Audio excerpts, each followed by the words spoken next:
considero, doutor, como eu considero esse processo ilegítimo e a denúncia uma farsa, eu estou aqui em respeito à lei, em respeito à nossa Constituição, mas com muitas ressalvas com o comportamento dos procuradores da Lava Jato. Essa do elevador é uma das anomalias da denúncia do Ministério Público. Em qual sentido, senhor presidente? Pelo menos do pessoal da Lava Jato. Quer dizer, eu vi pela imprensa de que o Ministério Público tinha dito que eu tinha pedido para o Léo e colocar um elevador. Isso aqui, doutor, é uma escada caracol. Você deve conhecer essa escada. Certo. Essa escada tem 16 degraus. Essa escada é do meu apartamento, em que eu moro há 18 anos. A dona Marisa, 6 anos, há exatamente 6 anos, ela tomava remédio todo santo dia para dona Cartilhagem. Será que alguém de bom senso nesse país imagina que eu ia pedir um elevador num apartamento que não era meu e deixar de pedir para fazer um apartamento no prédio que a dona Marisa mora há 20 anos e que tomava remédio todo santo dia? É no mínimo, doutor, cumprir o ditado de que quem conta uma mentira passa a vida inteira mentindo para justificar a primeira mentira. Aqui, na sua sala, tiveram 73 testemunhas. Grande parte de acusação do Ministério Público. Certo. E nenhuma me acusou. O que aconteceu nos últimos 30 dias, doutor Moro, vai passar para a história como o mês Lula. Sei. Porque foi o mês em que vocês trabalharam, sobretudo o Ministério Público, para trazer todo mundo para falar uma senha chamada Lula. Sabe? O objetivo era dizer Lula. Se não dissesse Lula, não valia. O senhor entende que existe uma conspiração? Eu entendo e acompanho pela imprensa de que pessoas como Léo Pinheiro está já há algum tempo querendo fazer delação. Sim. Primeiro ele foi condenado a 23 anos de cadeia. Depois se mostra na televisão como é que vive a vida de nababo dos delatores. Sim. E o cara fala, porra, eu estou condenado a 23 anos. Sabe? E os delatores, sabe, pagaram uma parte e estão vivendo essa vida. Sabe? Então, delatar virou, na verdade, quase que o avaral de soltura dessa gente. Eu tenho acompanhado, estou atento e estou percebendo que eu vou discutir em algum momento o contexto. O contexto está baseado no PowerPoint mal feito, mentiroso, certo, doutor, da Operação Lava Jato. Senhor ex-presidente, que, aliás, o doutor Delayol, que fez a apresentação, não está aqui. Deveria estar aqui. Para ele explicar aquele famoso PowerPoint. Certo. Sabe? Aquilo é uma caçamba, onde cabe tudo. Aquele PowerPoint, doutor, não está julgando Lula, pessoa física ou pessoa jurídica. Está julgando Lula, presidente da República. Certo. E isso eu quero discutir. O senhor, ex-presidente e sua esposa pleitearam ao OAS em algum momento a restituição dos valores pagos pela cota do apartamento 141? Nós entramos com um processo, está na justiça, para a gente requerer o que foi pago. O senhor, ex-presidente, se recorda quando isso ocorreu? Não tenho a data. Mas ocorreu. Consta no processo que essa restituição foi solicitada ao OAS somente em 26 de 11 de 2015. Eu não sei. Seria isso? Eu não sei quando foi requisitado. Esse documento está no evento 85, Alt 11. O que eu sei é que, tanto quanto eu, a Bangkok foi taxada de uma organização criminosa pelo Ministério Público. Faz 2 meses que a Bangkok foi absolvida, o Vacari foi absolvido, e ninguém que o acusou teve a coragem de pedir desculpas. Senhor presidente, o senhor tendo indicado, ou pelo menos dado a palavra final para indicação ao Conselho de Administração da Petrobras de Paulo Roberto Costa, Renato Souza Duque, Nestor Cunati Cerveró e Jorge Zuizelada, o senhor não tinha conhecimento de nenhum dos crimes por eles praticados enquanto diretores da Petrobras? Não.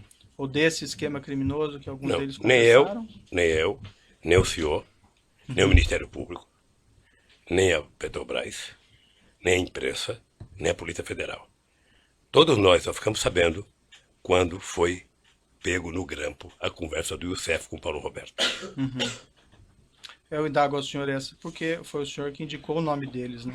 Ao Conselho de Administração da Petrobras é uma situação diferente minha, que eu não tenho nada a ver com isso. Nunca participei dessas indicações. Não, o senhor que soltou o Youssef e mandou grampear, o senhor podia saber mais do que eu. Não, eu decretei a prisão do Alberto Serra, foi um pouco diferente.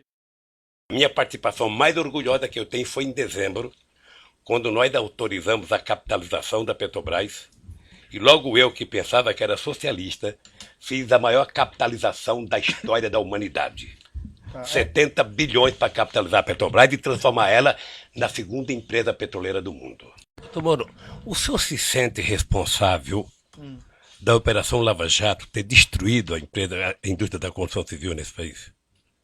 O senhor se sente responsável por 600 milhões de pessoas que já perderam emprego no setor de óleo e gás da construção civil? Eu tenho certeza que não. Quando o juiz e os acusadores se submetem à imprensa para poder prender as pessoas, aí tudo mais é possível, doutor. De que forma que o juiz teria submetido à imprensa? Eu vou lhe dizer uma coisa, doutor. Eu vou lhe dizer, o senhor disse... Um debate entre Vossa Excelência e o ex-presidente. O senhor disse no artigo que o senhor escreveu, copiando as mãos limpas da Itália, de que se a imprensa não ajudar, não tem como prender rico e político. Então aí vamos deteriorar, vamos degradar a imagem das pessoas na imprensa. Eu vi o depoimento do Léo. Eu conheço o Léo antes e conheço o Léo naquele depoimento. Senhor presidente, depois do cidadão condenado a 23 anos de cadeia ser chamado para a coisa mais importante que ele tem que falar é que o Lula sabia. Depois de condenarem e execrar a imagem de um pai de família que, por mais errado que tenha, merece respeito, como o Duque, há 40 anos de cadeia, e depois prometer a ele liberdade se a ceia for falar, o Lula sabia. Quem prometeu liberdade? Eu vi. Doutor, não, eu estou vendo isso pela imprensa há tempo, doutor. Quem prometeu eu estou vendo pela imprensa há tempo. Ele vai fazer delação premiada, e na delação, a condicionante, já faz alguns meses que eu vejo pela imprensa, no caso do Léo, alguns anos, é citar o nome do Lula. Cita o nome do Lula, se não citar não vale, cita o nome do Lula. E aí, doutor, me desculpe com todo o respeito que eu tenho pelo seu trabalho. Esse último mês foi o mês Lula, em que a senha era Lula. Vamos chamar todo mundo. Se pudesse ressuscitar o Conde de Monte Cristo, ele viria aqui e falar, foi o Lula o culpado. Tá certo. Vamos então, doutor, aqui, eu tenho que dizer uma coisa, eu tenho consciência do que eu fiz. Certo. E eu não fiz o que meus adversários pensam que eu fiz. Senhor presidente, eu acho que o senhor, quem se baseia em informações muito da imprensa é do senhor. O senhor acabou de me perguntar coisa da imprensa, doutor Moro? Não, acabou. O senhor sabe que eu fui prestar um depoimento na Polícia Federal? O cidadão me pegou um jornal de uma cidadezinha pequena do Ceará. Eu falei, puxa vida, como vocês estão evoluindo. Foram até uma cidadezinha, sabe? E que talvez um deputado tivesse eleitor lá. Ele deu uma declaração. Senhor ex-presidente, Excelência, só para um registro. Sequer tem aí acordo de colaboração e ninguém prometeu liberdade a ele. Não, mas eu tô vendo, doutor. Como é que não prometeu? Eu tô vendo. Aonde? Isso acontece, eu tô vendo. O cidadão passou outro dia na televisão. Um mora numa praia não sei aonde, o outro mora num não sei aonde, sabe, num condomínio que só tem desembargador. O outro mora num apartamento não sei de onde, fumando charuto cubano com dinheiro roubado. Essas pessoas foram presas. Foram presas, delataram e saíram para gastar a parte do dinheiro. E os que estão presos agora, que estão condenados a tantos anos, se sentem no meio de falar, bom, se o problema é falar o nome do Lula, se fosse minha filha, vá lá. Se fosse minha mulher, mas do Lula? Ele já nem é presidente, deixa eu citar ele aqui. A defesa gostaria de fazer um registro de que o mesmo jornal Folha de São Paulo, que foi objeto, inclusive, de perguntas formuladas por Vossa Excelência, só este jornal, Folha de São Paulo, fez 2 matérias com a afirmação de que haveria a condicionante de que o senhor Léo Pinheiro só teria a sua delação aceita se citasse o nome do ex-presidente Lula.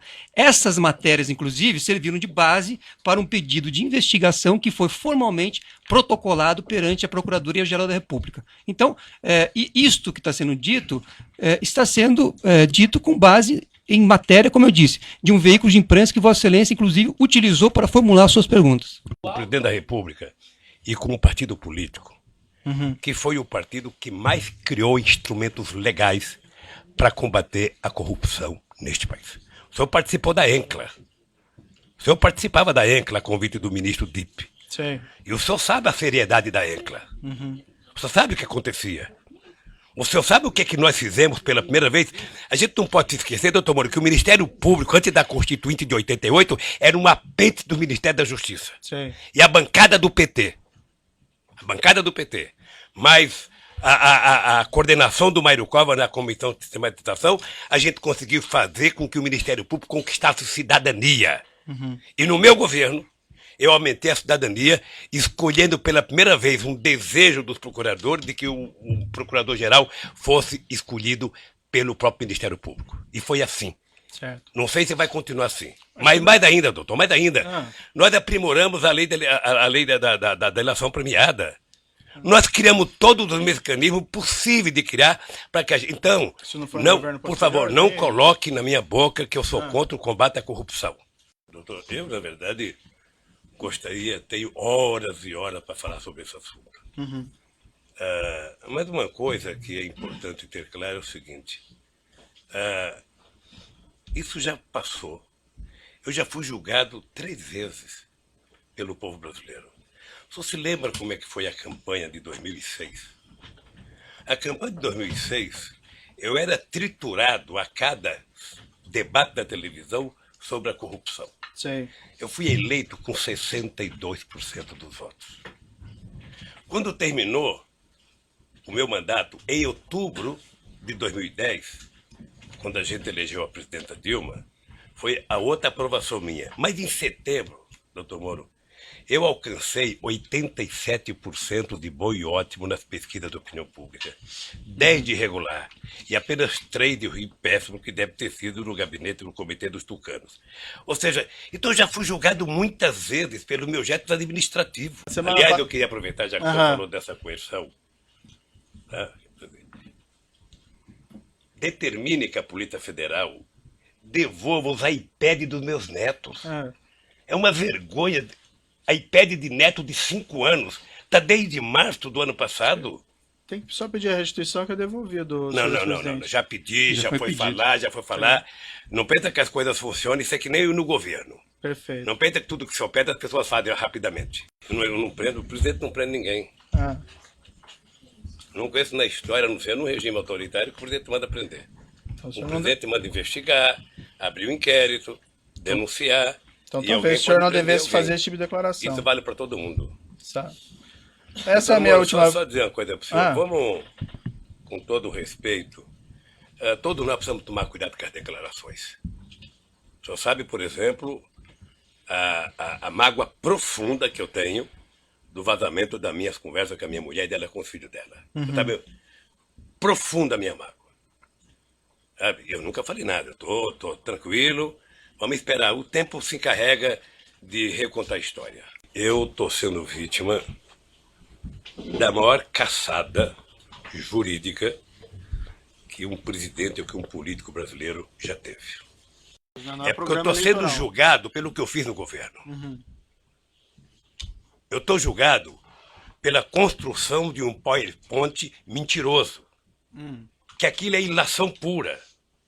Aquilo deve ter sido um ou alguns cidadãos, com todo respeito, que, desconhecendo a política, fizeram um PowerPoint, porque já tinha a tese anterior de que o PT era uma organização criminosa, que o Lula, por ser presidente, era o chefe e que, portanto, o Lula montou o governo para roubar. Essa é a tese do contexto que está colocada. Essa é a tese do contexto. Tem uma tese eminentemente política.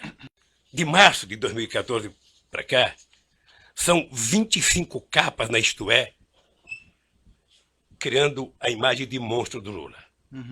A revista Veja tem 19 capas. E a época, 11 capas. As capas é apenas fechamento da matéria, porque dentro é demonizando o Lula. As pessoas nunca, os meus acusadores, nunca tiveram 10% do respeito que eu tenho por eles.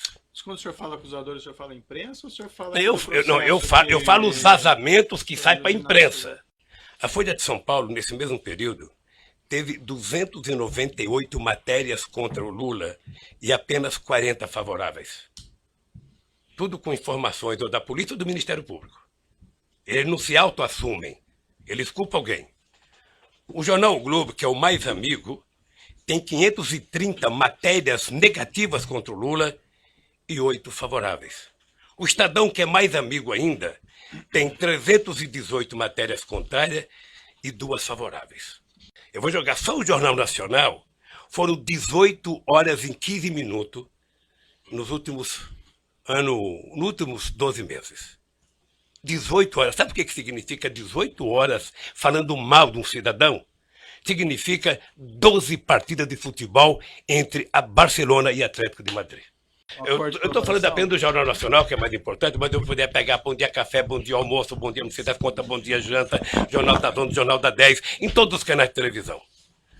E eu acho que o objetivo é tentar massacrar esse cidadão. Esse cidadão, ele tem que pagar um preço por existir. Esse cidadão cometeu o erro de provar que esse país pode dar certo. É imperdoável o processo de perseguição. É imperdoável. Quer dizer, eu confesso ao senhor que eu esperava que houvesse mais respeito por um homem, sabe, que deu a esse país a dignidade que ele não tinha há muito tempo atrás. Dignidade ao Ministério Público, dignidade à Polícia Federal, dignidade às instituições de justiça. E que eu esperava que o Ministério Público, numa audiência como essa, na sua presença, trouxesse aqui, sabe, o direito jurídico de propriedade. Está aqui, o seu Lula disse que não é dele, está aqui, ó, o documento, ele comprou, pagou, tem escritura pronta. Agora, fulano disse que não sei quem disse, que não sei quem disse. Esse negócio de olhar um prédio e não comprar, doutor, certamente o senhor deve já ter ido em loja com a sua mulher para comprar sapato. Sim. E certamente ela escolheu umas 30 caixas, o coitado deixou caixa, e ela experimentou 40, não gostou de nenhum, foi embora. O vendedor deve ter ficado muito nervoso com ela, deve ter até xingado pelas costas, mas ela não comprou, e não é dela o sapato que ela experimentou. Então, o que eu quero é que se pare com ilações e que me diga qual é o crime que eu cometi. O crime não é conversar com alguém na agenda. O crime não é ter ido ver um triplex. O crime, doutor, eu cometi se eu comprei o apartamento, se tem documento que eu comprei, se me der a chave, se eu dormi lá alguma vez, se a minha família dormiu, se tem escritura pública. Mas, pelo amor de Deus, apresentem uma prova. Certo. Apresentem. Chega de diz que diz. E não vale o tanto que vocês vazam para a imprensa. A acusação tem que ser séria, tem que ser fundamentada. Ela não pode ser especulativa. E hoje, a acusação é muito mais feita pelas capas dos jornais, pela capa de revista e pela imprensa do que os dados concretos das perguntas que vocês me fizeram. Sinceramente, pelas perguntas que vocês me fizeram, o doutor Moro não deveria nem ter recebido essa acusação. O senhor, sem querer, talvez entrou nesse processo. Sabe por quê? Porque o vazamento de conversas com a minha mulher e dela com meus filhos, que fosse eu que autorizou. Mas, senhor ex-presidente, eu não tinha o direito de ter minha casa molestada sem que eu fosse intimado para uma audiência, doutor. Ninguém nunca me convidou. De repente eu vejo um pelotão da Polícia Federal. Quando eu saí, levantaram até o colchão da minha casa, achando que eu tinha dinheiro, doutor. Certo. Então deixa eu lhe falar uma coisa, doutor. Eu espero que essa nação nunca abdique de acreditar na justiça.